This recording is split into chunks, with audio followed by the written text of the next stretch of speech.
ಮುತ್ತಪ್ಪರೈ ಮಗನ ಮೇಲೆ ಫೈರಿಂಗ್.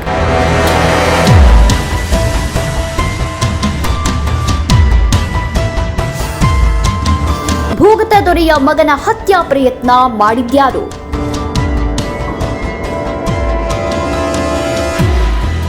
ಮುತ್ತಪ್ಪರೈ ಮಾಜಿ ಪತ್ನಿಯ ಕೈವಾಡವೇ?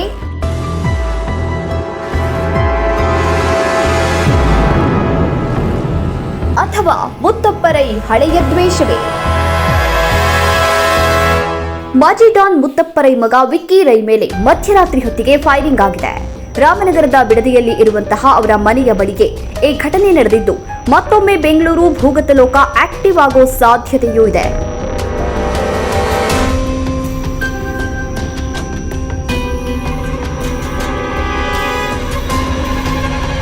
ಮುತ್ತಪ್ಪರೈ ಒಂದು ಹಂತದ ನಂತರ ಭೂಗತ ಲೋಕದಿಂದ ಹೊರಗಡೆ ಬಂದು ಸಾಮಾಜಿಕ ಚಟುವಟಿಕೆಗಳಲ್ಲಿ ತೊಡಗಿಸಿಕೊಂಡಿದ್ರು ಅವರಿಗೆ ಪ್ರಾಣಾಪಾಯ ಕಡಿಮೆ ಆಗಿರಲಿಲ್ಲ. ಹಾಗಾಗಿ ಕೊನೆಯ ತನಕ ಅವರು ಖಾಸಗಿ ಭದ್ರತಾ ಪಡೆಗಳನ್ನ ಇಟ್ಕೊಂಡೇ ಇದ್ರು. ನಂತರ ಕಾಯಿಲೆಯಿಂದ ತೀರಿಕೊಂಡ ಮೇಲೂ ಆಸ್ತಿ ಹಣದ ಹಂಚಿಕೆಯಲ್ಲಿ ವಿವಾದ, ದ್ವೇಷ ಮುಂದುವರೆದಿತ್ತು.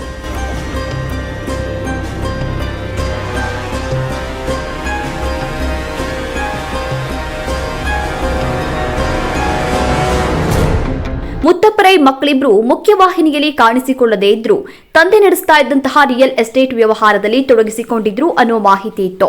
ಈ ಹಿನ್ನೆಲೆಯಲ್ಲಿ ಈಗ ರಿಕ್ಕಿ ರೈ ಮೇಲೆ ಗುಂಡಿನ ದಾಳಿ ನಡೆದಿದ್ಯಾ ಅನ್ನೋ ಸಂಶಯ ಕೂಡ ವ್ಯಕ್ತವಾಗಿದೆ.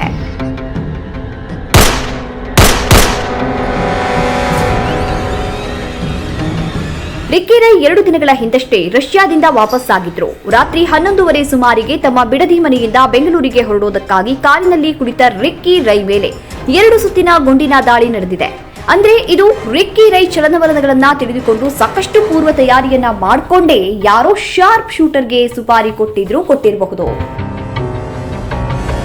ವಿಷಯ ಗೊತ್ತಾಗಿದೆ, ಡೀಟೇಲ್ಸ್ ಕೇಳಿದ್ದೇನೆ.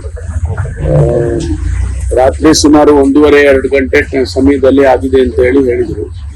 ಅದರದ ಡೀಟೇಲ್ಸ್ ಕೇಳಿದ್ದೇನೆ. ಬಂದ್ಮೇಲೆ ಫೈರ್ ಆಗಿರೋದು ಗೊತ್ತು, ಇಂಥವ್ರ ಮೇಲೆ ಫೈರ್ ಆಗಿದೆ, ಅವ್ರನ್ನ ಮಣಿಪಾಲ್ ಆಸ್ಪತ್ರೆಯಲ್ಲಿ ಅಡ್ಮಿಟ್ ಮಾಡಿದ್ದಾರೆ ಅಂತ ಹೇಳಿ, ಔಟ್ ಆಫ್ ಡೇಂಜರ್ ಅಂತ ಹೇಳಿದ್ದಾರೆ. ಫೈರಿಂಗ್ ನಡೆದಾಗ ಫಾರ್ಚುನರ್ ಕಾರಿನಲ್ಲಿ ರಿಕ್ಕಿ ರೈ ಜೊತೆಗೆ ಡ್ರೈವರ್ ಹಾಗೂ ಗನ್ಮ್ಯಾನ್ ಇದ್ರು. ಸಾಮಾನ್ಯವಾಗಿ ತಾನೇ ಕಾರು ಚಲಾಯಿಸುವ ರಿಕ್ಕಿ ರೈ ಈ ಘಟನೆ ನಡೆದಾಗ ಗನ್ಮ್ಯಾನ್ ಜೊತೆ ಹಿಂದಿನ ಸೀಟಿನಲ್ಲಿ ಕೂತಿದ್ರು. ಶೂಟರ್ಗೂ ಇದೇ ಮಾಹಿತಿ ಇದ್ದಿರಬೇಕು. ಆತನು ಡ್ರೈವರ್ ಸೀಟನ್ನೇ ಟಾರ್ಗೆಟ್ ಮಾಡಿದ್ದ. ಅದೃಷ್ಟ ಅನ್ನೋ ಹಾಗೆ ಕಾರು ಚಾಲಕ ಮುಂದೆ ಬಗ್ಗಿದ್ರಿಂದ ಗುಂಡು ಕಾರಿನ ಗಾಜು ಹಾಗೂ ಡ್ರೈವರ್ ಸೀಟನ್ನ ಸೀಳಿಕೊಂಡು ಹಿಂದಿನ ಸೀಟ್ನ ಎಡಭಾಗದ ಡೋರ್ಗೆ ಬಡಿದಿದೆ. ಈ ಸಮಯದಲ್ಲಿ ಡ್ರೈವರ್ ಬೆನ್ನಿಗೆ ಹಾಗೂ ರಿಕ್ಕಿ ರೈ ಮೂಗು ಹಾಗೂ ಕೈಗೆ ಗಾಯವಾಗಿದೆ. ಸದ್ಯಕ್ಕೆ ಇಬ್ಬರೂ ಪ್ರಾಣಾಪಾಯದಿಂದ ಬಚಾವಾಗಿದ್ದಾರೆ.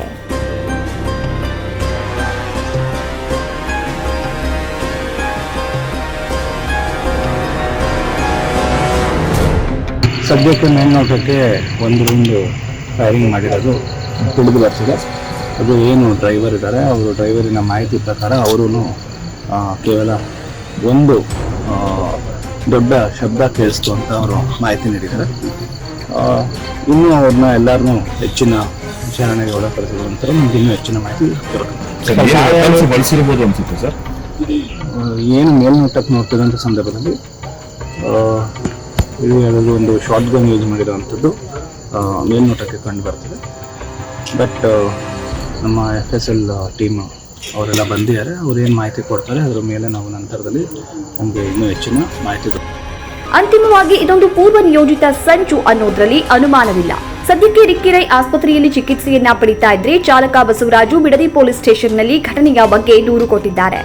ದೂರಿನಲ್ಲಿ 3 ಜನರ ಮೇಲೆ ಶಂಕೆ ವ್ಯಕ್ತಪಡಿಸಿದ್ದು, ಅದರಲ್ಲಿ ಮುತ್ತಪ್ಪರೈ 2ನೇ ಪತ್ನಿ ಅನುರಾಧ ಅವರ ಮೇಲೆಯೂ ದೂರು ನೀಡಲಾಗಿದೆ.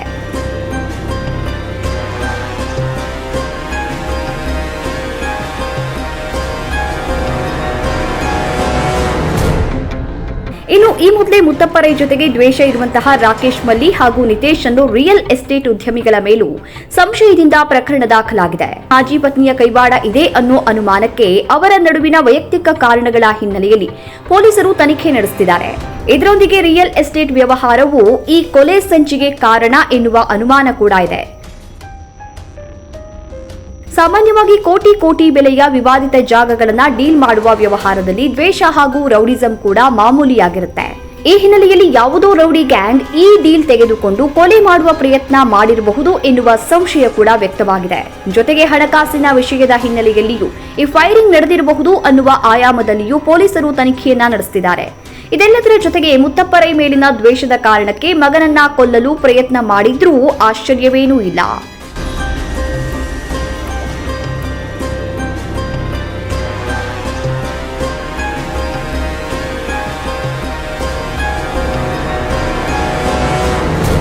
ಕಾರಣ ಈ ಭೂಗತ ಲೋಕದ ದ್ವೇಷ ಒಂದು ತಲೆಮಾರಿಗೆ ಮುಗಿಯೋದೇ ಇಲ್ಲ. ಮುತ್ತಪ್ಪ ರೈಯನ್ನ ಕೊಲ್ಲುವುದಕ್ಕಾಗಿ ಅನೇಕ ದ್ವೇಷಿಗಳು ಹೊಂಚು ಹಾಕ್ತಾನೆ ಇದ್ರು. ಹಿಂದೊಮ್ಮೆ ಕೋರ್ಟ್ ಎದುರಲ್ಲಿಯೇ ಮುತ್ತಪ್ಪ ರೈ ಮೇಲೆ ಮಾರಣಾಂತಿಕವಾಗಿ ಗುಂಡಿನ ದಾಳಿಯನ್ನ ನಡೆಸಲಾಗಿತ್ತು. ನಂತರ ಮುತ್ತಪ್ಪ ರೈ ಭಾರೀ ಭದ್ರತೆಯಲ್ಲಿಯೇ ಬದುಕಿದ್ದವರು. ಆಮೇಲೆ ಕಾಯಿಲೆಯಿಂದ ತೀರಿಕೊಂಡ ಕಾರಣ ಶತ್ರುಗಳ ಪ್ರತಿಕಾರ ತೀರದೆ ಹೋಗಿದ್ದು, ಈಗ ಅವರ ಗುರಿ ಮುತ್ತಪ್ಪ ರೈ ಅವರ ಮಗನ ಕಡೆ ತಿರುಗಿರಬಹುದು ಅನ್ನೋ ಶಂಕೆ ಕೂಡ ಇದೆ.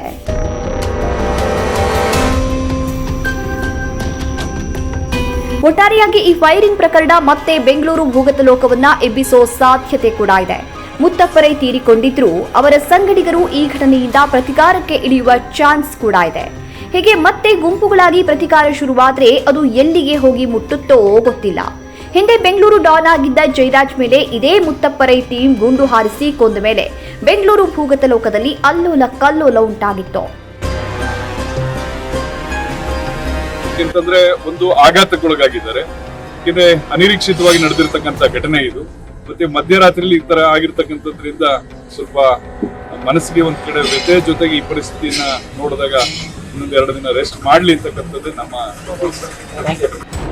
ಅಲ್ಲಿಯ ತನಕ ಮಚ್ಚುಗಳನ್ನಿಟ್ಕೊಂಡು ನಡೀತಾ ಇದ್ದಂತಹ ರೌಡಿಸಂಗೆ ಮುತ್ತಪ್ಪ ರೈ ಮೊದಲ ಬಾರಿಗೆ ಪಿಸ್ತೂಲ್ ಬಳಕೆ ಮಾಡಿ ಗುಂಡು ಹಾರಿಸಿದ್ರು.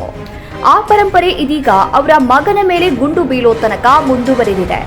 ಇನ್ನು ಎಲ್ಲೆಲ್ಲಿ ಗುಂಡುಗಳ ಸದ್ದು ಬರುತ್ತೋ ಗೊತ್ತಿಲ್ಲ. ಒಟ್ನಲ್ಲಿ ಈ ಗುಂಡಿನ ಸದ್ದು ಮಾರ್ಧನಿಸದೇ ಇರುವುದಿಲ್ಲ ಅನ್ನೋದಂತೂ ಸತ್ಯ.